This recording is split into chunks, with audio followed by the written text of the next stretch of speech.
बच्चों, जय हिंद जय भारत। आज हम पॉलिटिकल साइंस 8th क्लास का 3rd चैप्टर पढ़ने जा रहे हैं। इसका नाम है parliament and the making of laws. संसद भारत के और कानून के बारे में हम इसमें पढ़ेंगे। संसद क्यों ज़रूरी है, ठीक है, क्यों इम्पोर्टेंट है अपने लिए इतना, उसमें लॉज कैसे बनाए जाते हैं, सारी चीज़ें हम इस वीडियो में कवर करेंगे। तो चलते हैं फिर। सबसे पहले हम देखते हैं पार्लियामेंट। पार्लियामेंट क्या होता है बच्चों? Parliament is the highest law making body of India. संसद भारत का बहुत बहुत अहम हिस्सा है कानून बनाने के लिए, और बहुत पावर्स हैं इसके पास। समझ रहे हैं आप लोग? तो पार्लियामेंट किसको कहते हैं? Parliament is the highest law making body of India. Means कानून बनाने के लिए बहुत इंपॉर्टेंट हिस्सा है क्या? पार्लियामेंट। नाउ सेकंड हम देखेंगे इसमें law. Law are rules that every citizens must follow. Laws वो होते हैं जो हर व्यक्ति को फॉलो करना बहुत ही आवश्यक है, बहुत इंपॉर्टेंट है, उसे फॉलो करने ही पड़ेंगे।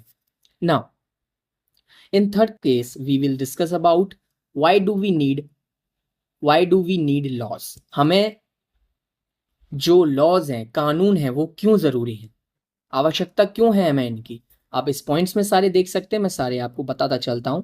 Bye the point, to maintain peace in society, समाज में शांति बनी रहे। टू प्रोवाइड इक्वल राइट्स, सभी को समान अधिकार मिले। टू प्रिवेंट क्राइम, अपराध रोकने के लिए। टू प्रोटेक्ट सिटीजन्स, नागरिकों की सुरक्षा के लिए। ठीक है, क्यों चाहिए हमें, ये सारे पॉइंट्स उसमें कवर होंगे। सबसे पहले हम maintain peace, provide equal rights, prevent crime and protect citizens. Clear? Now we talk about why is parliament is important. संसद क्यों महत्वपूर्ण है, क्यों जरूरी है? कानून बनाती है, मेक लॉज।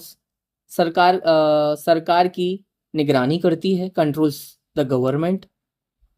जनता की समस्या को उठाती है, रिप्रेजेंट्स द पीपल्स। ठीक है, सबसे पहले तो कानून बनाती है, main important part. To make laws, okay. Control the government, सरकार पर निगरानी रखती है, सरकार पर कंट्रोल रखती है, कैसे वो वर्क कर रही है, कोई गलत काम तो नहीं हो रहा सरकार में, ओके। रिप्रेजेंटेट्स द पीपल को रिप्रेजेंट करती है। Now fifth one is what is will. Will क्या होता है? बिल जानते हैं आप? नया कानून बनाने को हम बिल कहते हैं, ऐसे आप समझ सकते हैं इसे। अ bill is a proposal for making a new law, okay. एक नया बिल बनाने के लिए सुझाव देना, इसको बिल कहा जाता है, या नया कानून बनाना। समझ रहे हैं आप लोग? नाउ वी टेक एक छोटा सा वो भी देख लेते हैं। A bill is proposal for making a new law, आप इसे समझ गए, नया कानून बनाना। Now in 6 point, how does a bill become a law. एक बिल जो होता है वो कैसे लॉ बनता है? ठीक है, तो bill is introduce in parliament. First क्या होगा, बिल को हम इंट्रोड्यूस करेंगे पार्लियामेंट में। एमपीज डिस्कस द बिल, जो एमपीज हैं वहां के, वो उसको डिस्कस करेंगे। वोटिंग टेक्स प्लेस, मतदान होता है उसके ऊपर। Both houses pass the bill, दोनों संसद बातचीत करेंगे, Lok Sabha and Rajya Sabha. After that the process goes to president. If president gives approval, after that it become an act. क्या बन जाएगा? वो एक लॉ बन जाएगा।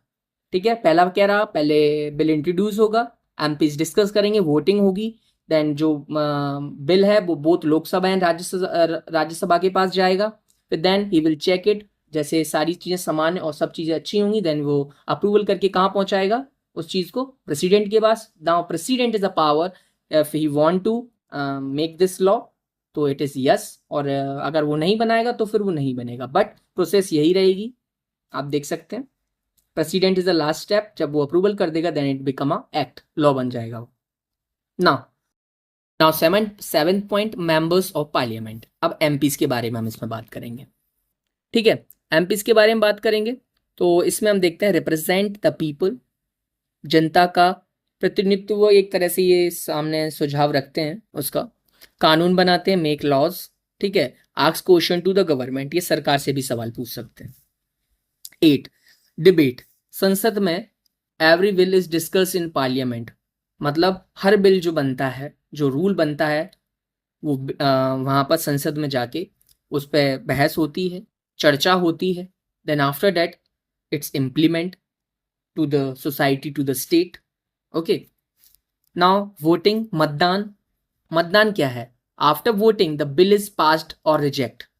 पहले वोटिंग होगी, उस वोटिंग में जो भी बिल को ज़्यादा, मतलब बिल में जो बिल है उसको वोट ज़्यादा मिलेंगे तो ऑब्वियसली वो पास होगा. फिर वो प्रेसिडेंट के पास जाएगा 10th पॉइंट में, राष्ट्रपति उसको मंजूर करेगा. Then after that bill become a rule. Okay, एक लॉ बन जाएगा.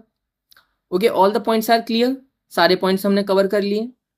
बहुत अच्छा, सारे पॉइंट्स मैंने इसमें क्लियर कर रखे हैं. अगर आपको कोई भी दिक्कत रहती है तो आप, एक उदाहरण और रह गया अपना, जैसे कि पहले छोटे बच्चे को फैक्ट्रियों और दुकानों में काम कराया जाता था.